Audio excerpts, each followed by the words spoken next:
Hyvää iltaa kaikille. Suomen tilanne on poikkeuksellisen vakava. Todellista valmiutta yhdessä sopimiseen ei ole.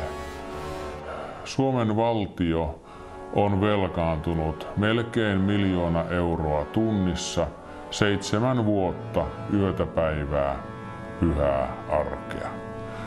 Näin emme voi jatkaa. Rahat loppuvat.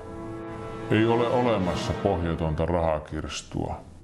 Säästämme, koska rahat uhkaavat loppua. No mitäkö minä oikein ajattelen? Tiedän, että nyt on viimeisiä hetkiä laittaa Suomi kuntoon. Suomi on taitekohdassa.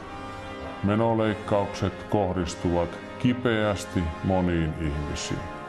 Julkisen sektorin palkkoja alennettiin noin 15%.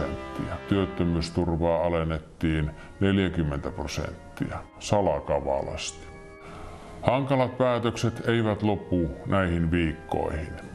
Lähivuodet ovat vaikeita. Joudumme tekemään sarjan kivuliaita päätöksiä muutaman vuoden päästä. Edessä on vieläkin kipeämmät päätökset. Se on ainoa tavoitteeni. Kaikki hallituksen toiminta tähtää siihen. Näille vahvuuksille pystymme rakentamaan uutta.